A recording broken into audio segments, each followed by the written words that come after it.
कि ये दूध वाली सबको तो नाप नाप के दे रही थी, और इसको तो इसने भर के नाप के इतना सारा दे दिया और नीचे भी गिराया। तो उसने कहा ये इसका प्रेमी है, इससे बहुत प्रेम करती है। तो महात्मा बोला कि जिससे ये प्रेम करती है उसकी तोल तादाद नहीं है, उसका कोई नाप नहीं है, इतना सारा इसने प्रेम में दे दिया। और मैं तो उस ईश्वर में लीन हूँ, मैं तो उस परमात्मा में लीन हूँ। मैं तो उसके एक एक माला का कर लिया कि मुझे 108 बार करनी है, 2 बार करनी है, मैं तो उसका हिसाब रख रहा हूँ। ये तो छोटे से प्रेम में ही इसकी नाप तोल खत्म हो गई, और मैं तो ईश्वर से प्रेम कर रहा हूँ, मगर मेरे पास तो नाप तोल है, 108 बार करनी है। उसने माला तोड़ करके फेंक दी कि मेरे से अच्छा प्रेम तो इसी का ही है कि इसके पास कोई नाप तोल नहीं है, और मैं तो ईश्वर की नाप तोल कर रहा हूँ कि इतनी बार करना है, मुझे इतनी बार कर रहा हूँ। तो मोती जब हम गिनते हैं तो हम कहते हैं इसकी इतनी बार कर रहा हूँ। तो जब ही उस सन्यासी ने अपनी माला तोड़ दी कि मेरे प्रेम से अच्छा तो इस गुजरी का प्रेम बढ़िया है कि उसके कोई नाप तोल नहीं है। तो परमात्मा के प्रेम में कोई नाप तोल नहीं है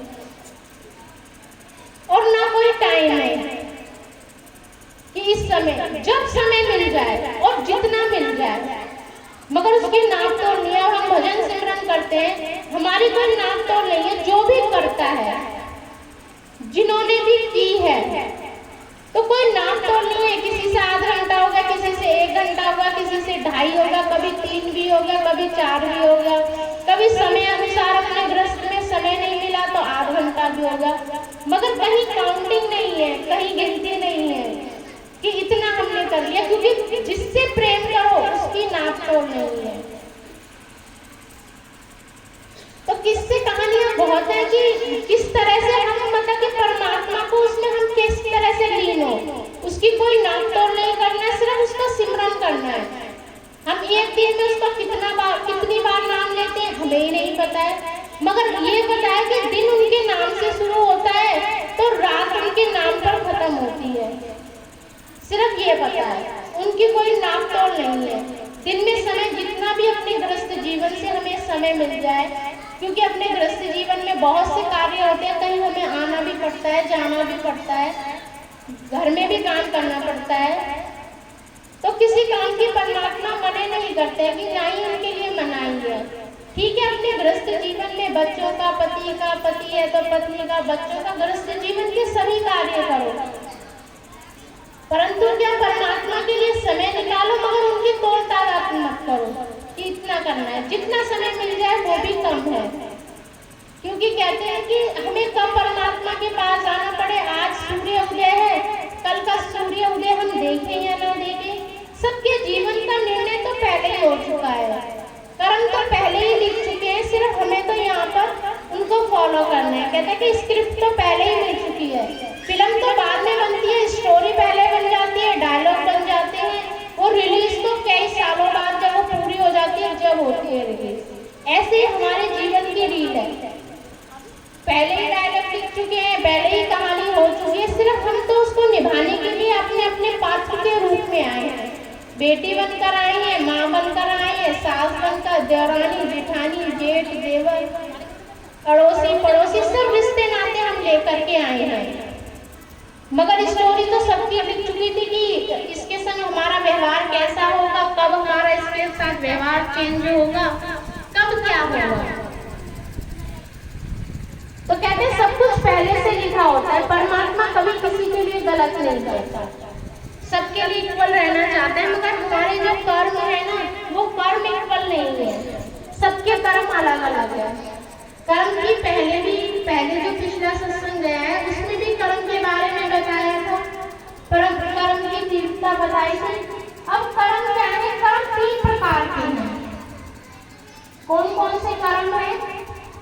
कहते हैं क्रियमान कर्म, संचित कर्म और प्रारब्ध कर्म। 3 प्रकार के कर्म है। इसमें से हमें कौन सा कर्म इस जीवन में जो भी हमारा लिखा जाता है वो हमें प्रारब्ध भोगना पड़ता है। कहते हैं कि प्रारब्ध भोगना ही हमारा जीवन है। क्रियामान कर्म कौन सा है? जो हम रोज करते हैं। आज हमसे कोई अनजाने में जो भी कार्य होते हैं, क्रियामान कर्म को में जो भी हम अनजाने में करते हैं, गलती से चींटी मर गई, कीड़ा मर गया या कुछ भी मर कर गया तो वो अनजाने के कर्म हुए हमारे, तो उसकी सजा भी हमें अनजाने में ही मिलेगी। अचानक से चलते चलते ठोकर लग गई, गिर गए, थोड़ी सी चोट आ गई। डेली सब्जी काटते हैं, काटते काटते हमारी उंगली कट गई, और डेली काटते हैं मगर अचानक आज ज्यादा हाथ कट गया। तो ये है जो अनजाने के कर्म है, क्रियामान कर्म, ये हमें इसकी सजा भी अनजाने में ही मिलती है। और संचित कर्म कौन से होते हैं? जब से हमारी आत्मा परमात्मा से जुदा हुई है, इस संसार में आई है, और इसने एक जन्म, दूसरा जन्म, तीसरा जन्म जो भी इसने लिया है, उसमें से सब जन्मों में से जो भी हमारे कर्म होते हैं, उसमें से उसका जो संचय होता है थोड़ा हिस्सा रख ले, क्योंकि प्रारब्ध हमें भोगना है। मगर हर जन्म में से जो भी संचय करा, कहते हैं कि हमने नौकरी करी तो उसमें से हमने 1 साल में इतना बचाया, 2 साल में इतना बचाया, 3 साल में इतना बचाया, वो बचा बचा के हमने कितना इकट्ठा कर लिया। इसी को कहते हैं संचित कर्म। जब से हमारी आत्मा परमात्मा से जुदा हुई है, इस संसार में आई है, और हमारे जितने जन्म हुए उसमें से कुछ कुछ कर्म का जो बहुत भारी होते हैं, वो संचय कर्म वो इकट्ठे होते जाते हैं, वो कभी भी किसी भी कर्म के रूप में हमें मिलते हैं। हम कहते हैं हमने तो ऐसा नहीं करा, हमने सब कहते हैं कि आपने तो बहुत अच्छा था, इसने तो कभी कुछ करा ही नहीं, इसको इतनी कष्ट कैसे हो रहा है। तो वो संचित कर्म का थोड़ा सा भार अगर हमारे प्रारब्ध में जुड़ जाता है तो वो प्रारब्ध हमारा बड़ा रूप ले लेता है। परंतु कहते हैं जब हम दीक्षा लेते हैं, नामदान लेते हैं, तो वो महाराज की अपनी कृपा दृष्टि से वो हमारे संचित कर्मों का भार कम कर देते हैं। और प्रारब्ध कर्म ही हम एक रूप में कह सकते हैं भाग्य, जो हम कहते हैं ना भाग्य बड़ा है कर्म बड़ा, तो जो प्रारब्ध है वो हम उसको भाग्य भी कह सकते हैं। तो प्रारब्ध तो हमें इस जीवन में हमें भोगना ही पड़ेगा।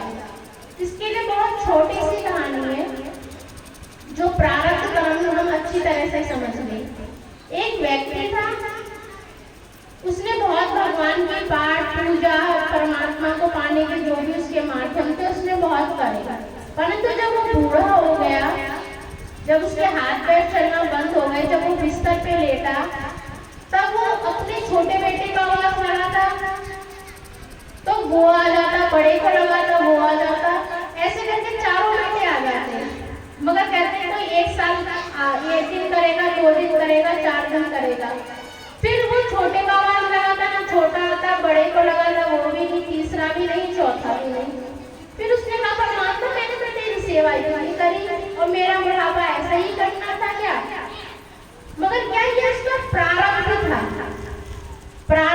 जो उसे भुगतना था 4 बेटों के माध्यम से, कि 1 साल तक तो उन्होंने सेवा कर दी, मगर अब तो 10 आवाज लगाता है तब भी नहीं आता है कोई।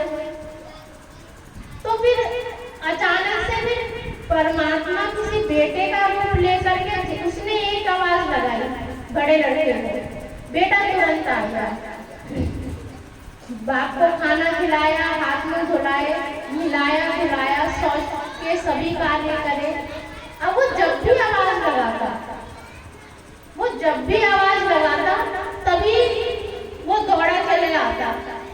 1 दिन हो गया, 2 दिन हो गया, महीना हो गया, उसने कहा अभी तो मेरे बेटे सुनते नहीं थे, अब तो मैं एक आवाज लगाता हूँ ये तुरंत चले आते हैं।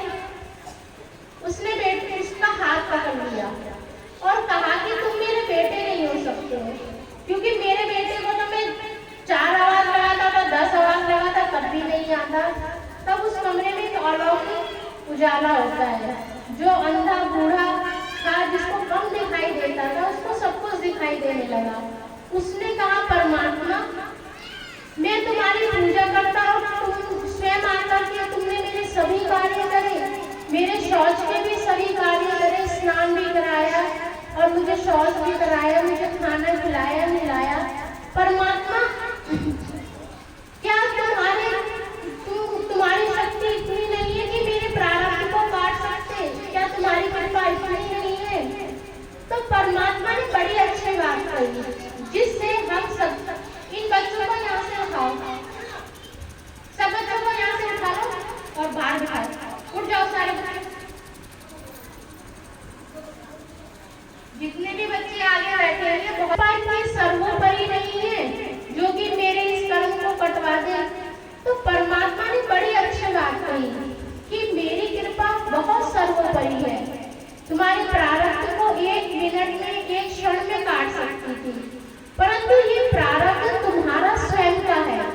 यदि मैं तुम्हारे प्रारब्ध को अभी कटवा देता तो तुम्हें फिर अपने अगले जन्म में इस प्रारब्ध को काटना पड़ता। तो मैं तुम्हारे लड़के का रूप रख करके तुम्हारे इस प्रारब्ध को कटवाने के लिए मैं स्वयं आया हूँ। मैं तुम्हारे प्रारब्ध को कटवाने के लिए स्वयं आया हूँ।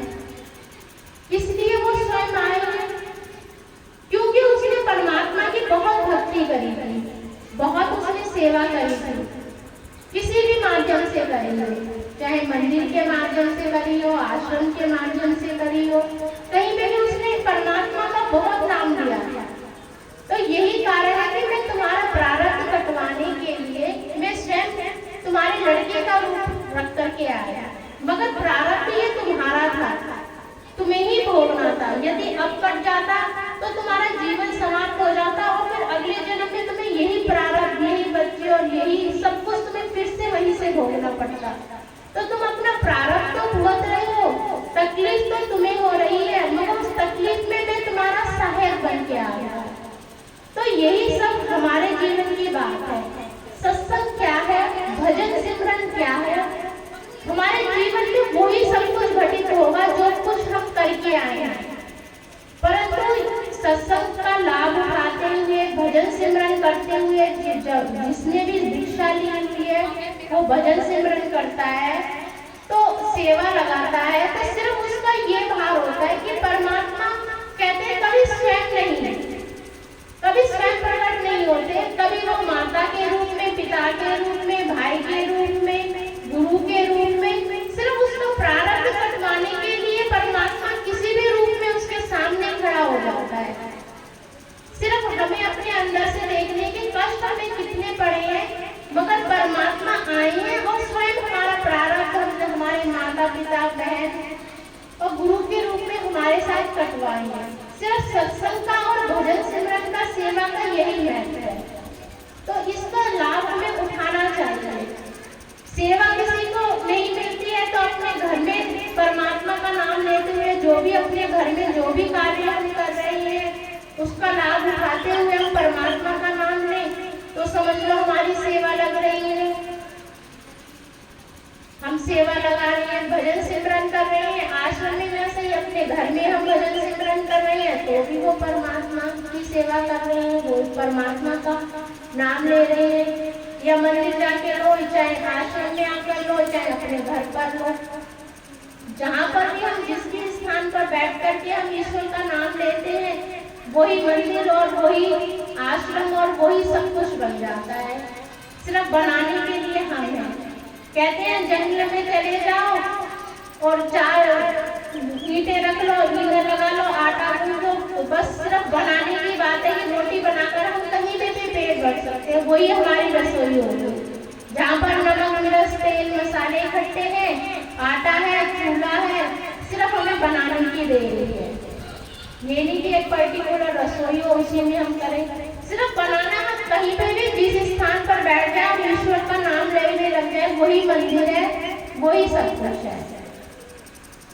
तो परमात्मा के बारे में, उनको पाने के बारे में जो भी जितना भी ज्ञान था और सिर्फ आपके धर्मों के माध्यम से, हमारे ही धर्मों के माध्यम से जितना भी जो भी ज्ञान अर्जित था सिर्फ आपके सामने उसको स्पष्ट करके बताया कि सही है तो उसको समझो और उसको मानो और परमात्मा की उस ईश्वर की प्राप्ति हम किस तरह से करें उसको जानो।